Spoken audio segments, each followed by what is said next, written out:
Can the Red Wings stay hot and claim a wild card spot? Well, we talk to Locked On Sens in a game day preview of the Ottawa Senators.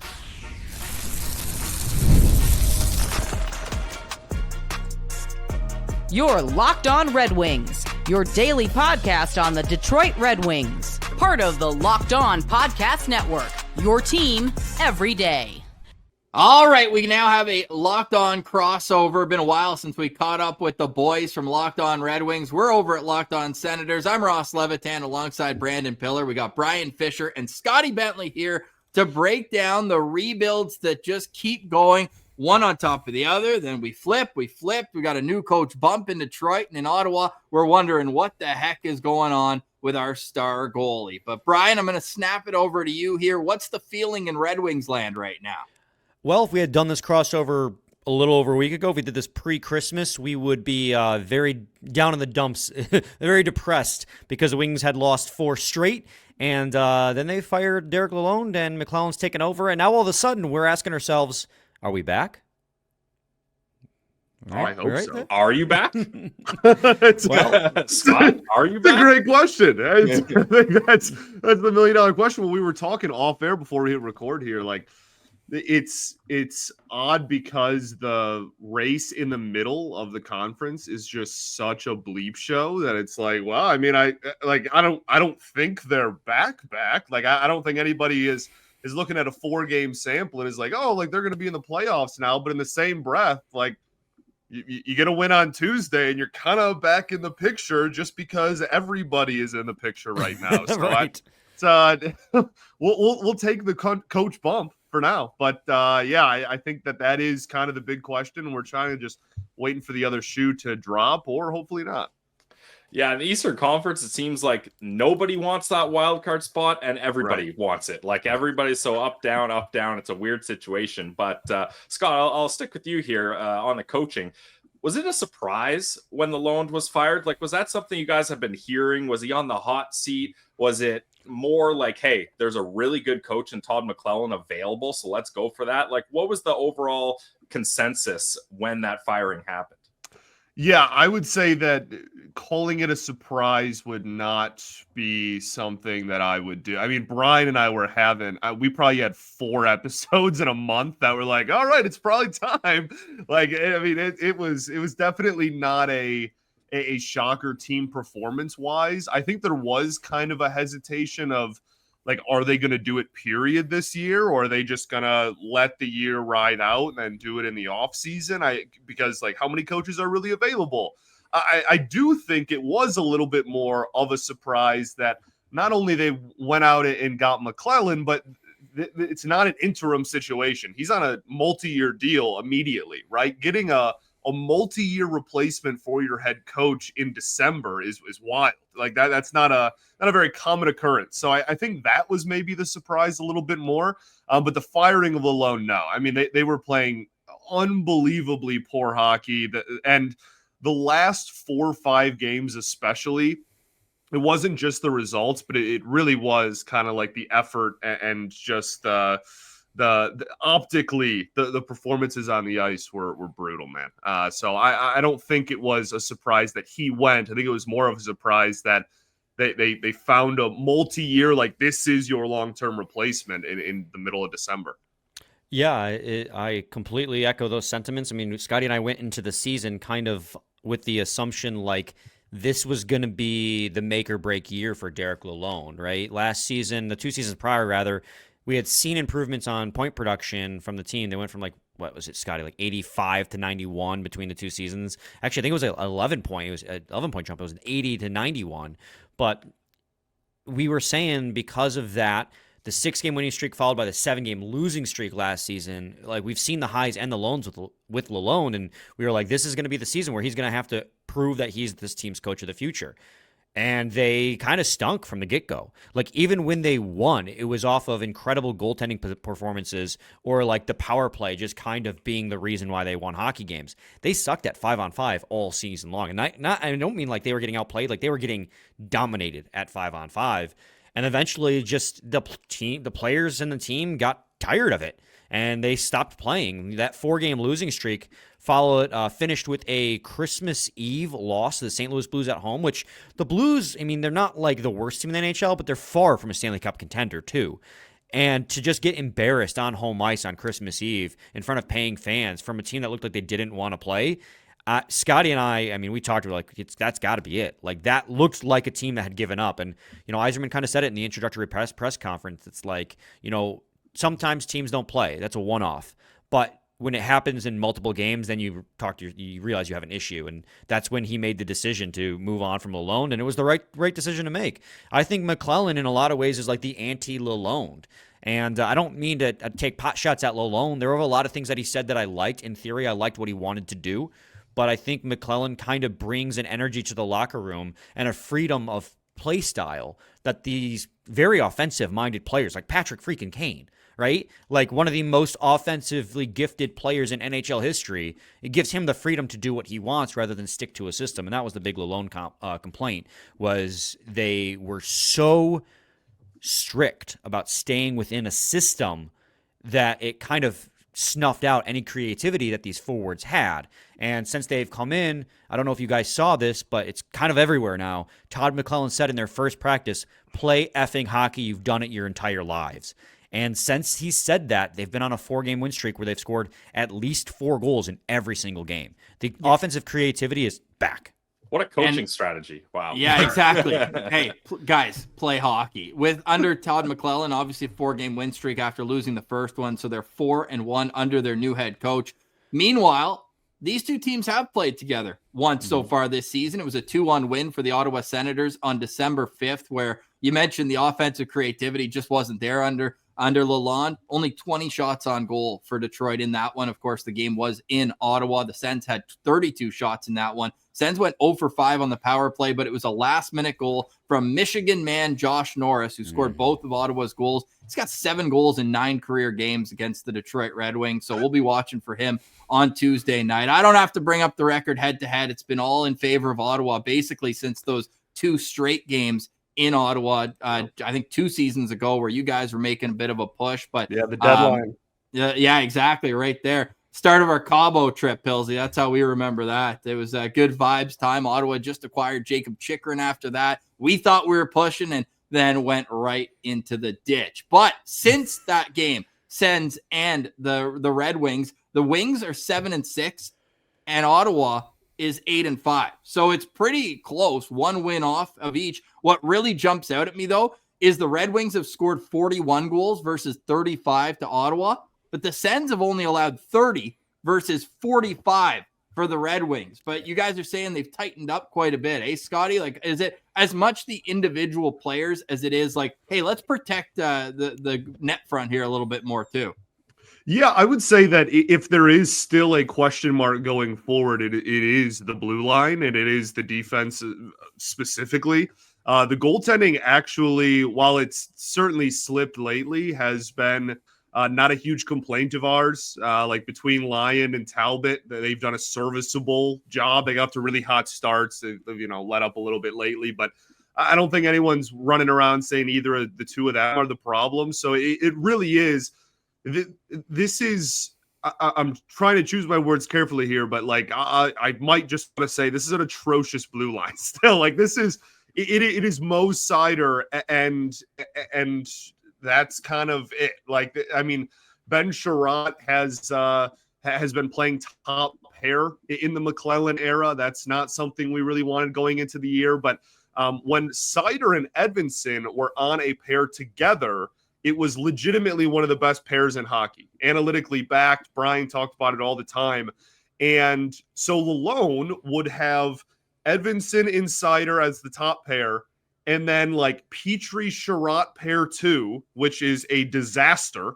And then third pair was just like, I mean, whoever showed up that day, like whoever they wanted, just kind of a revolving door of not very good production. And so they would just play the top pair every single time the Wings were in the defensive zone. And then they would play Sherratt and Petrie in pretty much every other situation. And then the third pair would get the offensive zone deployments. And that was just the lone way. And it didn't work. And so now McClellan has come in and he's separated Edvinsson and Seider. And it's led to, I think we've seen some flashes of like more blue line depth just because it's not so, top pair heavy. But I mean, it's still, you're talking about a blue line that gives, assuming he's going to be healthy Tuesday. He kind of got banged up and didn't return in our most recent game. But like Petrie and Sherratt are getting 20 plus minutes, 18 plus minutes on a blue line in 2025. That should not be any NHL team that's pushing for the playoffs plan. So like, that's kind of I still think the biggest question mark. The offensive creativity you're seeing, like Brian said, is back. The goaltending has been far better than I expected going into the year. This blue line is still somewhat of a train wreck, I would say. And Brian, it's interesting Scott feels that way because the Red Wings made a lot of changes on the blue line recently. Like you look at Shane Gostisbehere, gone. Jake Wallman, given away, right. Essentially. I remember last year when we talked to you guys had huge praise for Wallman and also Olli Mata gone. So how do you feel about those decisions of the defensemen that went out and how this decor is now? So the Shane Gostisbehere ones, I'll answer first because that's the quickest one to answer. I mean, that's a contract negotiation thing. He wanted to get paid. He deserved to get paid. 57 points last season. And the Red Wings had 2 big RFAs to sign, so they really just could not afford Shane Gostisbehere. So that's fine. I mean, that being said, he's still a defensive black hole. And, granted, again, all the points kind of make up for that in some regard, but you can't deploy him defensively. And at the time, we thought Gustafsson would be a little bit tighter defensively. That has proven not to be true, but hindsight's 2020. The Jake Wallman one, there's just literally zero excuse for. I outside of something that we don't know about, and it would be irresponsible to speculate on, there were no red flags with Jake Wallman, right? Like he, as a player, sure, he doesn't necessarily a top pair defenseman.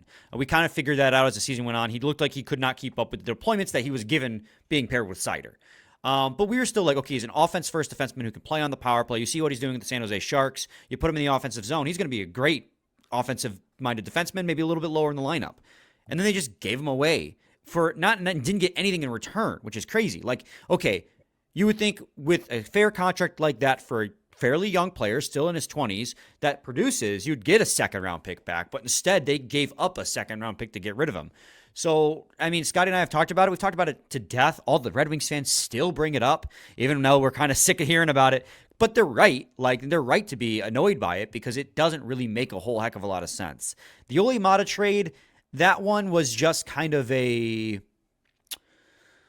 circumstantial thing. The Red Wings had 8 defensemen. A lot of them played on the left side, and so they had a defenseman to spare. Utah was really banged up. Olli Mata didn't have any trade protection. We were talking about trading him in the offseason because of that. So that's kind of how he ended up getting dealt.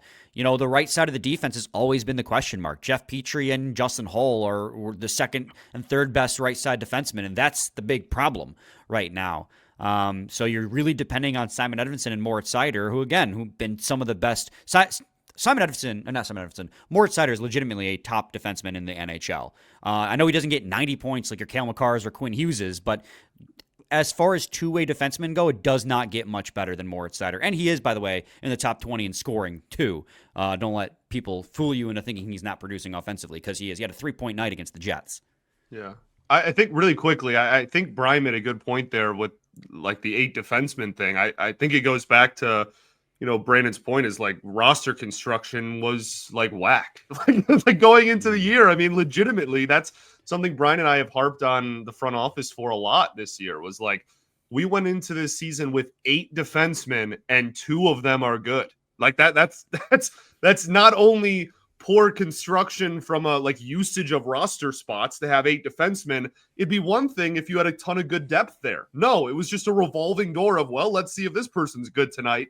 And they never were. Like there's 2 good ones. And Edvinsson, this is his first full season. So like it's yeah, man, it's shaky at best.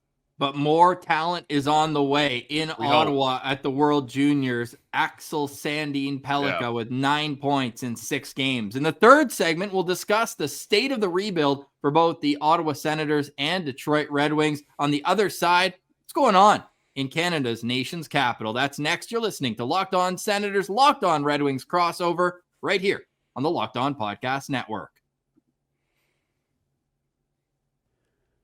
From big games to game-winning drives, the NFL playoffs are better with FanDuel. Because right now, new customers can bet $5 and get $200 in bonus bets guaranteed. That's $200 in bonus bets, win or lose. The FanDuel app gives you everything you need for live bets, same-game parlays, and so much more. Just visit FanDuel.com to join today and get started with $200 in bonus bets. That's FanDuel.com. Make this playoff season unforgettable with FanDuel, an official sportsbook partner of the NFL. All right, welcome back. Crossover edition between Locked On Senators and Locked On Red Wings. You can find the show everywhere you get podcasts, including on YouTube. So, we had that one matchup head-to-head, and in Ottawa, things have been high and then low. Pretty much the exact opposite as how they've been recently with the Detroit Red Wings. I want to ask you boys, like, what's your thoughts on the Ottawa Senators from an outside perspective this season? Scotty, I'll start with you. Yeah, well, one of the things that I bring up often, and your fan base is not too fond of me bringing it up, but it is what seems to be almost a patented like slow start that Ottawa gets off to seemingly every year. And it feels like this year wasn't exactly like that blueprint. It's kind of been a little bit more like sharp kind of twists and turns than it was just, oh, they were really bad for a couple months and then they've gotten really hot. Like it's kind of been a little more, I don't know, like rocky or roller coastery. Just, I guess I'll start with, I'll just throw it back to Ross for a second, but like, what has the vibe in the fan base that been? Because from the outside, it has looked as though every week is like a completely different team. Yeah, that's a fair way to put it. Look, Linus Ullmark was unbelievable in the home opener. First game of the year, shut down the defending Stanley Cup champion Florida Panthers. 1 goal on 30-some shots.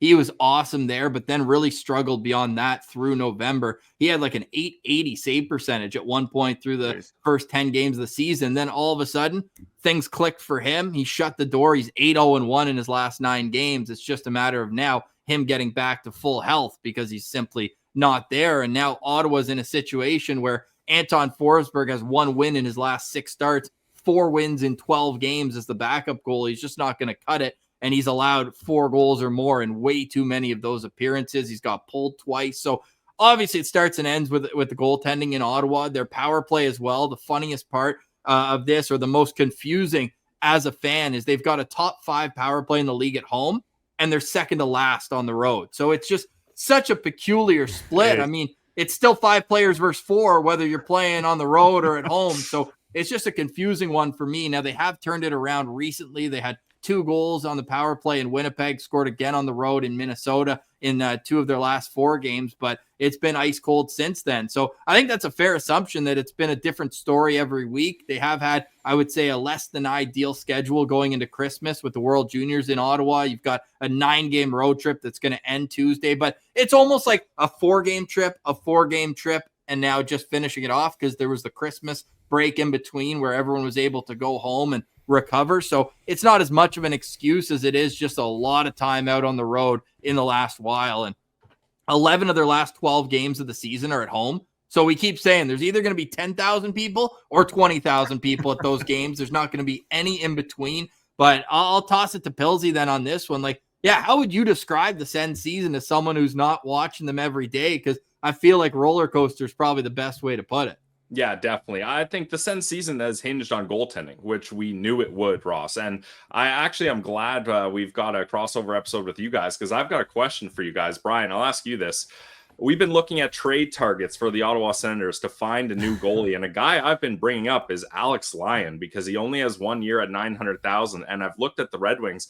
You guys have 1 million goalies. Cam Talbot, Ville Husso, Alex Lyon, Jack Campbell, Sebastian Cossa. Like, is that something that is feasible, or am I crazy here? To the Ottawa Senators, no. Just because it's you guys.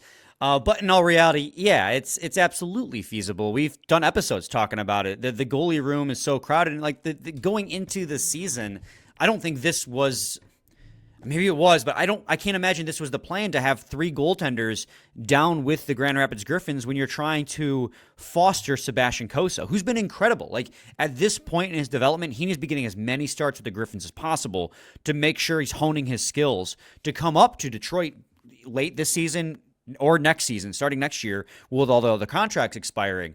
So we've done entire episodes dedicated to who should the Red Wings move. Cam Talbot's got one more year. He's been our best goaltender so far this season. So I feel like, in my opinion, the idea was Cam Talbot as the veteran netminder to help protect Sebastian Cossa when he makes his debut next year. Well, that being said, we don't need Jack Campbell, Ville Husso, and Alex Lyon. Like, one of those goalies can go. And I think for Red Wings fans, the ones they'd like to see most go is probably Ville Husso, just because of his cap hit. And he's been playing really well in Grand Rapids. And he had a stint back in Detroit when we had goaltending injuries, and he was a lot better. A lot of his problems with Detroit have come from injuries, which is not his fault, although, they say the best ability is availability, right? Also, the team's defense sucks in front of him. He does tend to give up soft goals. That is very true. But I think he can still be an NHL quality goaltender. And then the other one was, of course, Alex Lyon, who, as you already put, very good value on a very team-friendly contract. Any team that's looking to make a push that needs a goalie should be salivating at the idea of Alex Lyon, which means if you're a Detroit Red Wings fan, and let's be honest, you're probably not re-signing him at the end of the year, trading him away should be a very exciting idea. Either way, like, Jack Campbell, I think we thought going into the season he was going to be the backup to Cossa in Grand Rapids. Kind of a similar situation with what we want of Detroit next year, a veteran presence in Grand Rapids who has NHL experience to kind of help him out, guide him. But now, Ville Husso's here, Alex Lyon's here, you got Cam Talbot. You got to get rid of one of these guys. So yeah, Alex Lyon's absolutely a feasible target, especially because of that value. I think he'll be the most appealing for other organizations. Well, for Red Wings fans, I think the ones they'd want the most to move is the 4.7 cap hit that is Ville Husso sitting in the AHL. But let's be honest, that's not entirely realistic from a goalie unless you want to eat money.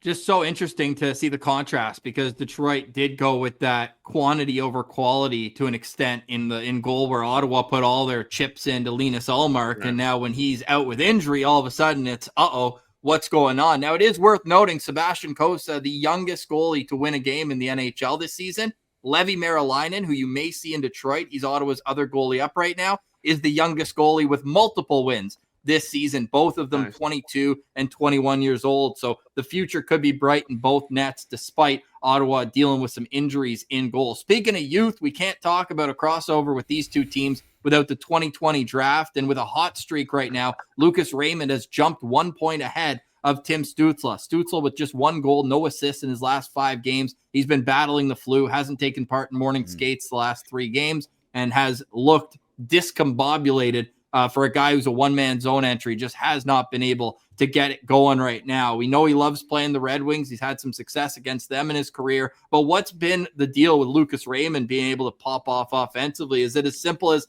playing effing hockey? You know what? I think he's probably the exception to that. He was phenomenal still when Lalone was here. This is not a new coach bump for him. He was dang near point a game with Newsy, and that was a disaster of an offense for the team.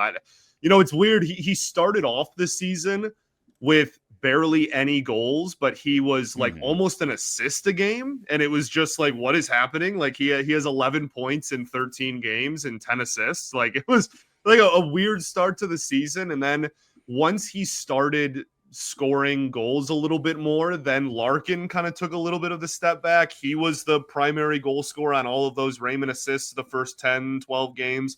And then they kind of switched a little bit. And then Raymond went on a stretch where he scored 4 and 4. And really, I mean, he's been unbelievable. And for a guy that just got a big contract extension, a 7-year extension over the summer. Him and Seider both, obviously Seider with 8 years. Both of them have looked phenomenal. There is 0 regrets or question marks about them and Larkin being the core of the team going forward.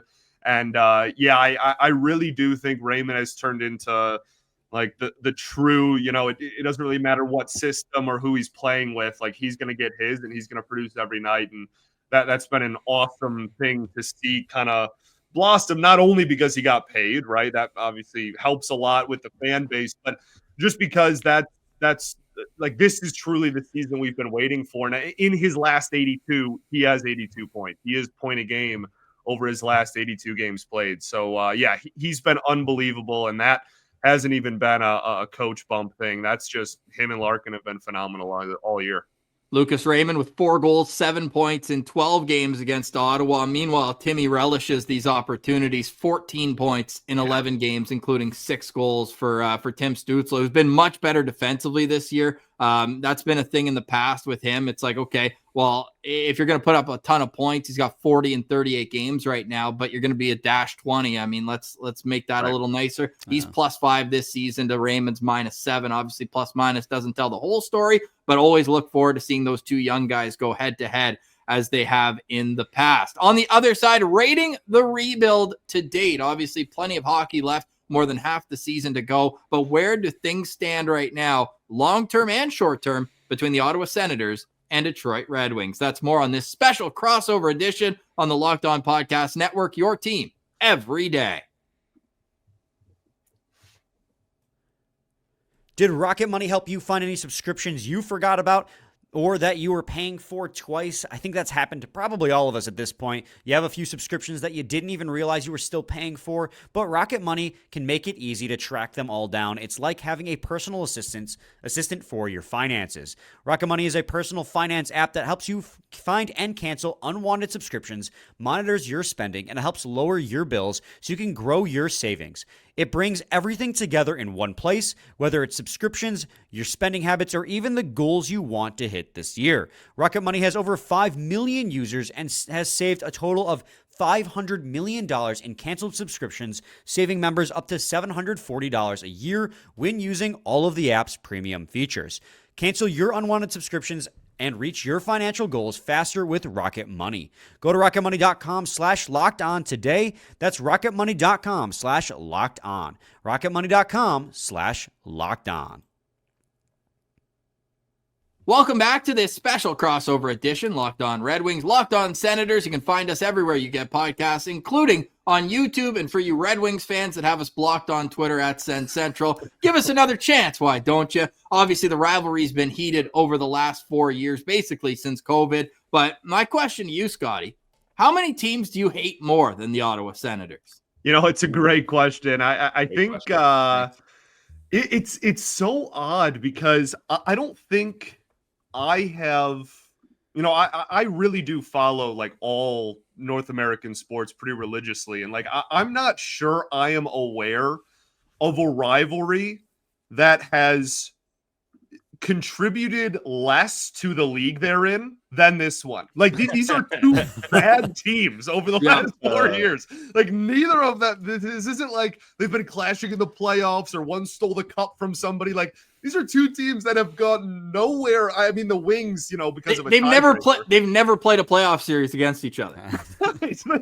Neither of them have made the playoffs since this started. Like it's so wild to me that like this is such a heated, like hated thing between the two fan bases. And usually they're, in the bottom half of their division standings when they match up against each other. Look, I am not as huge on the, like, I hate Ottawa thing. I poke fun at like the slow start thing because it's really low hanging fruit. But like, I'm not as much of a, like, they're not number one for me. Like I still hate the Blackhawks far more. The Leafs, like the original sixes are still really easy to like get fired up about.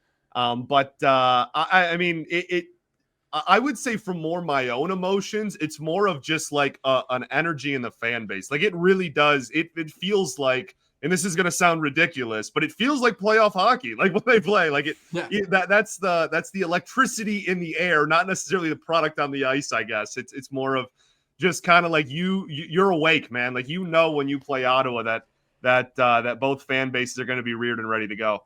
But it's so interesting too because I just pulled it up, and obviously there was the year where they weren't in the same division, where it was all Canadian division, that 56. So since then, this is wild, and this is probably why that it still matters, even though they're two bad teams.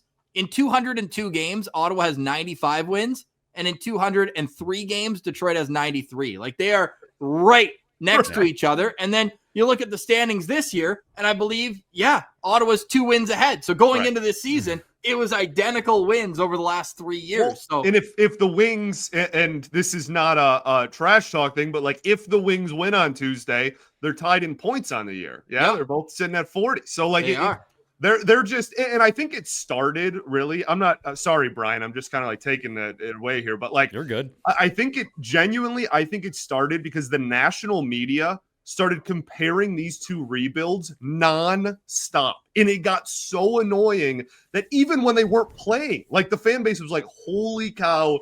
Like, I'm sure you guys were the same. It's like, can we stop hearing about the last place Red Wings and comparing them to us? And like, that's how we felt, vice versa. It was like, why are we being compared to 7th place Ottawa, dude? Like, we don't care. And the national media would not stop. And then they played against each other and it just fed into itself. The DeBrincat trade helped a lot. Like, there's just been a lot of... Well, the Zub-Perron situation obviously helped too. Yeah. There's just been a lot of like small things that have really added up. And I feel like the media has really, like, not even national, but like both local medias have really like leaned into it a lot. And it's caused this thing where now both our replies on Sens game day are a war zone. So it's anytime you guys interact with our social media account, it's just like a flood of Sens, and like, they don't understand, or maybe you do understand what you guys have unleashed upon us. Hey, they don't call us Sens Army for nothing, right? They're ready to fight on. We could just be joking around, and all of a sudden we'll have like 10 Sens fans in our replies, and it's like, guys, calm down. Well, it's also funny because we're both 10 points out. What are we doing? The two of you guys are like some of our favorite people to talk to in the network, so it's even funnier when like we're having a normal civil conversation, then somebody's in, it's like, you guys suck, by the way. That's cool. Yeah. Well, I love how I called it the Perron Zub situation, just ignoring the Larkin cross check that started the whole thing. Right. Certainly. Yeah, certainly. And then Perron's on our side now, but he's just had a tough Yeah. year, obviously, individual off ice. He was going through some family things and then came back and got hurt right away. He's skating, but he won't be back for Tuesday. And that's kind of another piece of the puzzle where Ottawa's really needing an extra layer to their goal scoring up front. They're dealing with some injuries, but middle 6 guys, none of their top end talent up front. So it's like, that's a piece that Ottawa kind of needs to get going if things are good. But that's so funny that it's become what it is with Ottawa and Detroit. And I said it before, like I believe it. Obviously, Detroit's got a way deeper prospect pool, but I'd say Ottawa's got more under 25 talent already seasoning and playing NHL games consistently. Like Jake Sanderson's already at like 170 NHL games. You mentioned Edmondson, who's kind of like one draft later, both top pair potential left shot D, where Ottawa's further ahead in what's in the NHL. But then you look at the standings, and if Detroit can even be within striking distance of Ottawa this year, they're laughing with the Pelicans of the world, and also having Casper and other guys who are just starting to make their mark up. And we were huge fans of Michael brandsegg-nygard going into the draft process. So it's going to be fun to follow, man, over the course of the next while. Pilsy, where do you stand on how the two rebuilds shape up? Well, yeah, it's interesting because there are a lot of similarities, and yet I feel like there's a lot of differences as well. I mean, you already touched on the prospects, so I won't get into that. But certainly on the Senators, there's a couple key players that the success of this team will ride or die with them. So, Brian, I want to flip the question to you. For the Detroit Red Wings in this like era that they're in right now, who's the X factor player for you? Like the season, either they're going to make the playoffs or it's another year missing if this player is good or not good enough. Oh, geez, that's such a good question. Good question. I mean, I feel like the cop-out answer is obviously Lucas Raymond. We've already talked about him. He's been incredible. But the thing about that is he's been so incredible. Like, how much more can you expect him to do? Who else on this team could provide that maybe isn't living up to that potential right now?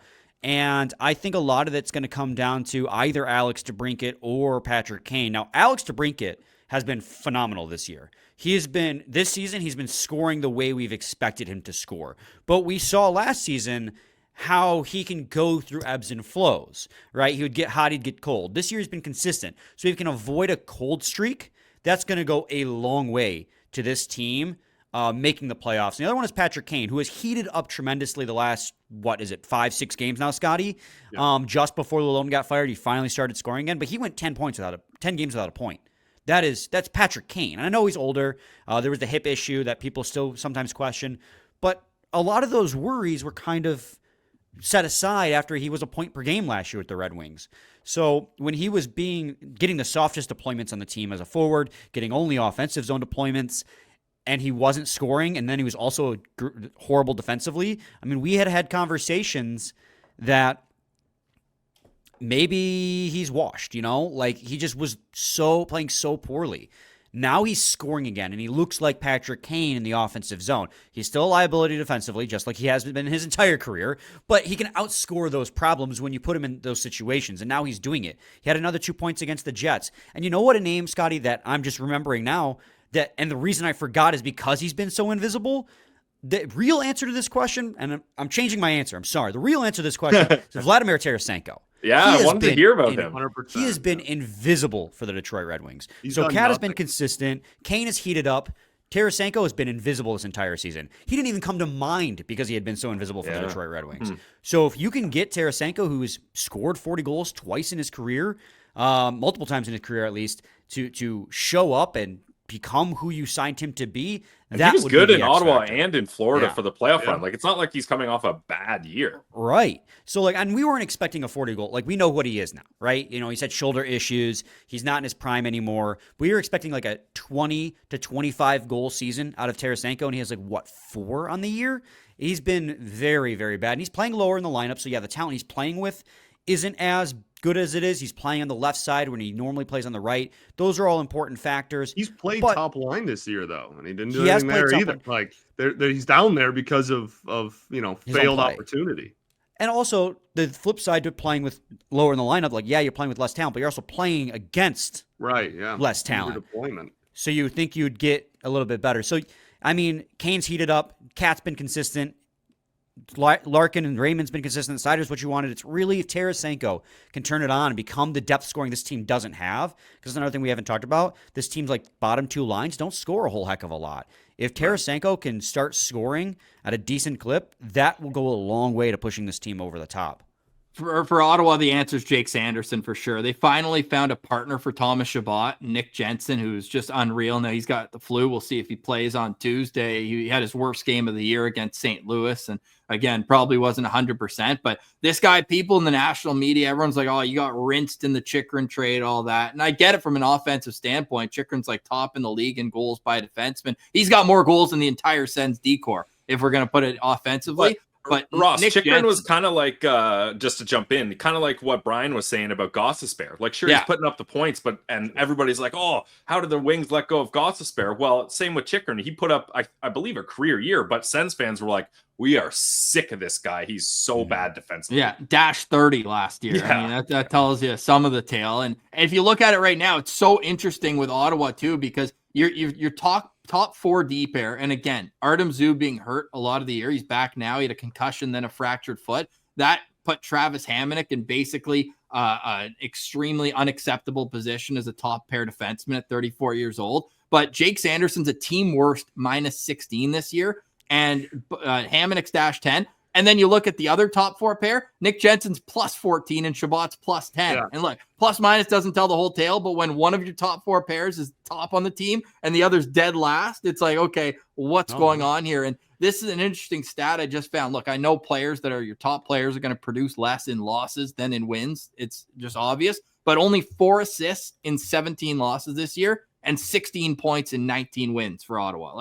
It's about as cut and dry as when he produces, Ottawa has success. He's such a stud of a player. He plays the most minutes on the team. I'm sure people in Michigan remember him from the USN TDP. He was the captain of that age group. And I mean, he was 1 pick after Lucas Raymond. You can't say they made the wrong pick with how great Lucas Raymond is, but he would look pretty sick with Moritz Seider too, where it's like, he's just your all around stud top pair D-man, but having the inability to play with a consistent partner who's helping him out, it's glaringly obvious. So if you're a Sens fan and you're looking for an X factor outside of the goaltending, which is obviously make or break, but if you're looking at one player, it's got to be Jake Sanderson to get them over the hump. So we'll see how he looks. He's got more goals against the Detroit Red Wings, I believe, than any other team in his young career. Let's fact check that real quick.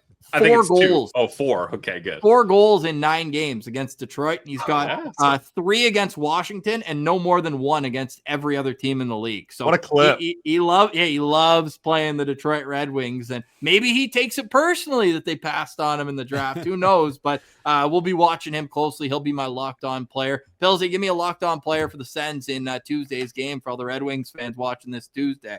Well, sticking with the Michigan aspect, I'm going with the Michigan man, Josh Norris. He seems to come up when he's up against the Red Wings, especially probably when it's on the road in Detroit. I'm sure he's got lots of friends and family that go there. And this is a guy that Sens fans know if Josh Norris isn't scoring, he's doing pretty much nothing else. So we're hoping he can really pop off on the power play here up against one of the league's worst penalty kills for the Detroit Red Wings. Yeah, and boys, Josh Norris has 3 goals in his last 13 games since playing Detroit. Those 2 even strength goals against the Red Wings are his last even strength goals. He has 2 on the power play and 1 shorthanded since then. So no even strength production. So I like that call. And I already mentioned earlier that his numbers against Detroit in his career are outstanding. So we'll see if that can come up. Who should Sens fans be watching on Detroit on Tuesday night? Scotty, I'll start with you. Yeah, well, I think really quickly as a group, I think watching the Wings penalty kill is probably a good place to start because it's been an atrocity. They were like off to a historically terrible start. They were, I mean, we're talking like barely over 60% over a month in. Like they were horrendous. And it's picked up a little bit lately, but like as you can see, picked up a little bit, still has them in 31. So not great. So I think that, I mean, you mentioned the Sens power play and how weird that's been, home versus road splits and whatnot. So I think that's probably something you guys should watch out for. But as a single player, I really do think when you look at the past Sens Wings games over the last 3 years, that a lot of times it comes down to the Sens just are so physical against the Wings.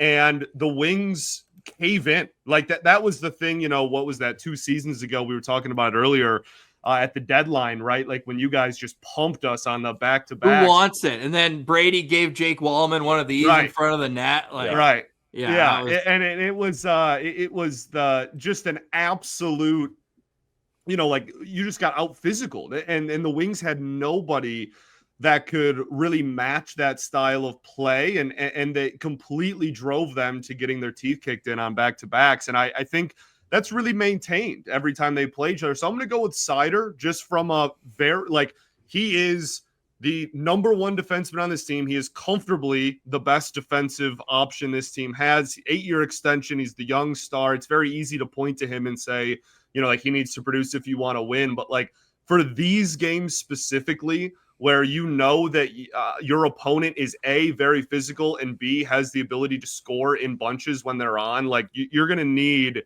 your best defenseman to A, he's probably going to be pushing half an hour of ice time, and B, he needs to play well for it. And I think that is he's a guy, he's going to get power play 1, he's going to get PK 1, and he's going to lead in 5-on-5 ice time. Like he's going to be out there legitimately for maybe half an hour. So I think that he's going to be the direction I had, and he's going to be a huge X factor. Great call out there, Scotty. I just looked it up. The Sens are 3rd in the league in hits per 60 minutes so far this season. Detroit's sitting at 28. So the physicality will definitely play an impact. Brian, how about you, man?